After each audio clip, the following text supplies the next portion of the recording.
Stokes law is related to viscosity. So Stokes law it is related to viscous force.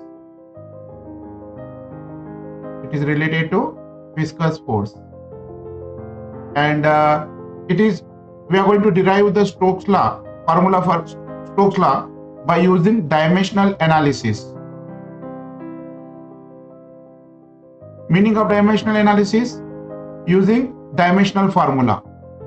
The formula in terms of mass, length, time. So that formula is called as a dimensional formula. So Stokes law can be proved by using dimensional analysis.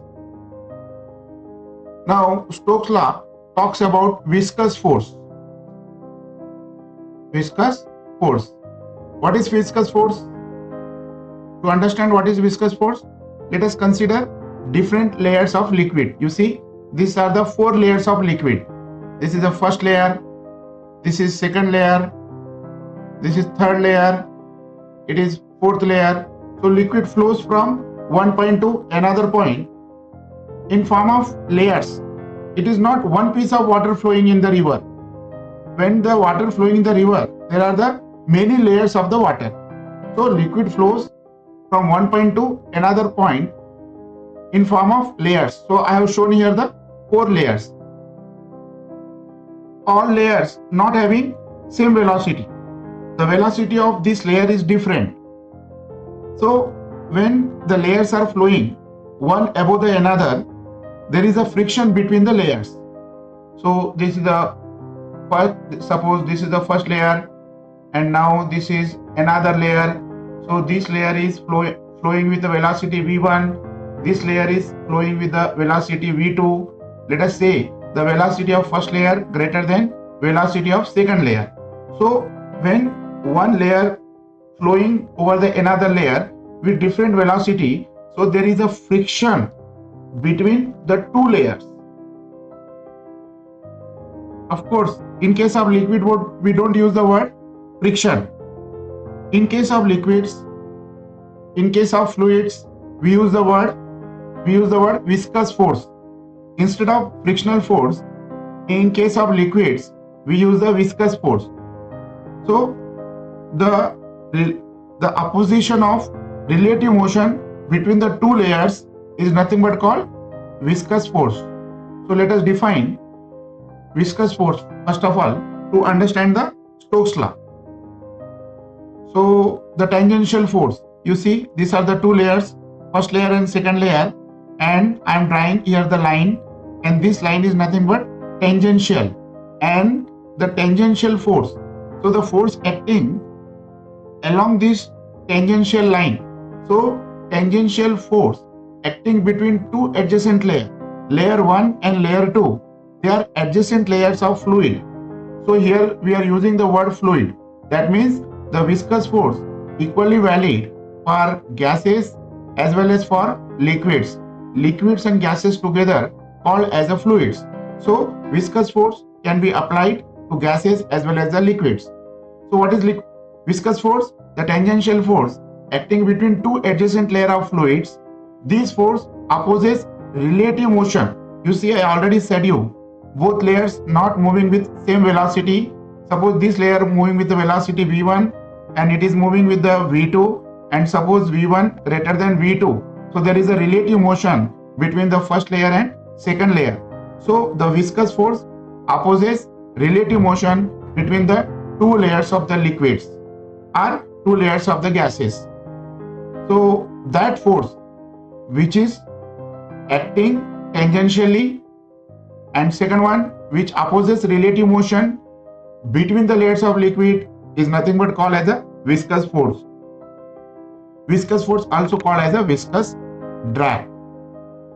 So we came to know that Stokes law is related to viscous force, and Stokes law is applicable only for spherical bodies. Only for spherical bodies. If spherical body moving through the fluid, then we can apply Stokes law. And Stokes law is applicable if the fluid is homogeneous and the fluid is viscous in nature, then only you can apply the Stokes law. And another important point, the spherical body is moving through the viscous liquid and it is moving with the low speed. That means low speed is related to laminar speed. So when the spherical body moving with the laminar speed in given viscous fluid, then only you can apply the Stokes law. So to apply the Stokes law, the given body spherical in nature is very important, and the fluid is homogeneous, and the body moving inside this fluid with a laminar speed. So these are the few conditions are applicable whenever you apply the Stokes law. To understand in easy way, I have taken container here. In this container, I have taken viscous fluid and I have taken a spherical body. So this is a spherical body. This spherical body is falling down, moving down in this viscous fluid. Let R be the radius of this spherical body and V equals to its velocity and eta equals to coefficient of viscosity. So what is the statement of Stokes law?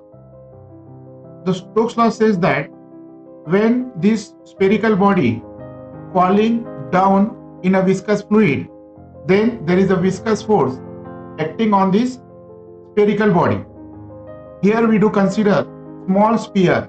We don't consider so quite big sphere. They are very, very small sphere for which the Stokes law is applicable. So according to Stokes law, the viscous force acting on small sphere falling down in a viscous fluid. So the force of friction, that is a viscous force acting on this spherical body, is directly proportional to radius. So it is directly proportional to radius, and the viscous force directly proportional to velocity of falling sphere, and the viscous force directly proportional to coefficient of viscosity. So F is proportional to eta multiplied by R multiplied by V, and we have to prove this Stokes law by using dimensional analysis. So let us take here eta raised to A and R raised to B and V raised to C, and F equals to K. K is the constant of proportionality, multiplied by eta raised to A, R raised to B, V raised to C. Why we taken ABC here? So that we can obtain the correct expression for viscous force acting on a spherical body by using dimensional analysis. So F equals to K, and writing down eta, R and V in brackets, raised to power A, raised to power B and raised to power C respectively. Now dimensional formula for eta can be obtained by using this formula, that is F divided by A divided by dV by dx. dV by dx is nothing but velocity gradient and A is nothing but cross-sectional area. And now putting all these values, so we get dimensional formula for eta equals to L raised to minus 1, M raised to 1 and T raised to minus 1. And R is the radius, it is a length. So dimensional formula for radius is L raised to 1, M raised to 0 and T raised to 0. And V is nothing but velocity, that is L upon T. Therefore dimensional formula for velocity can be written as L raised to 1, M raised to 0 and T raised to minus 1. And F is the force. Dimensional formula for force is L raised to 1, M raised to 1 and T raised to minus 2. So now putting the dimensional formula for eta, for r and for velocity, and over the bracket a, b and c.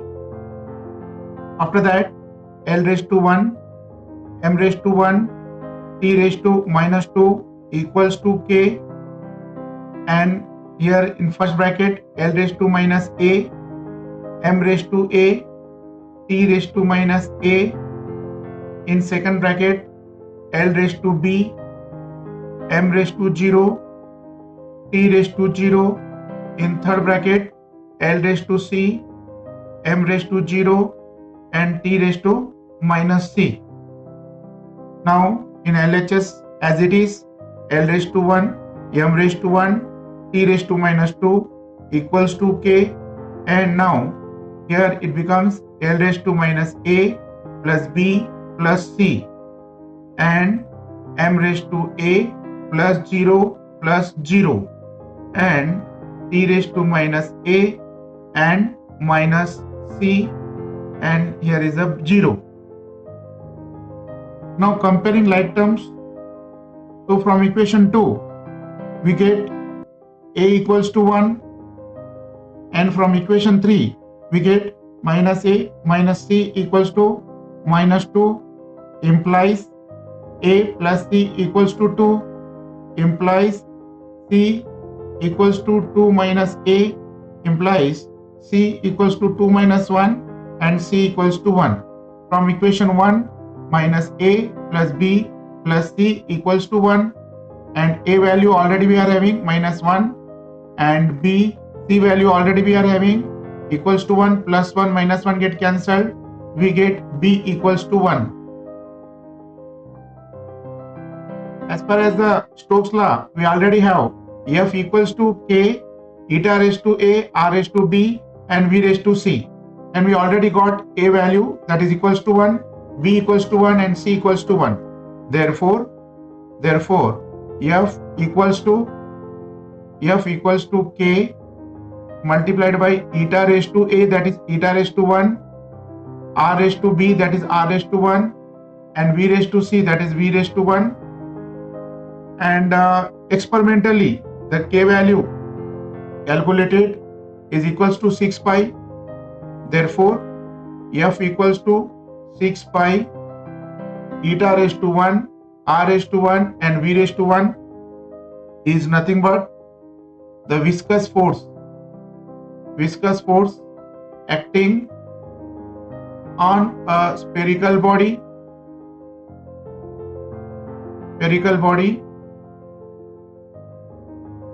in a viscous fluid. So this is required formula for viscous force derived by using Stokes law.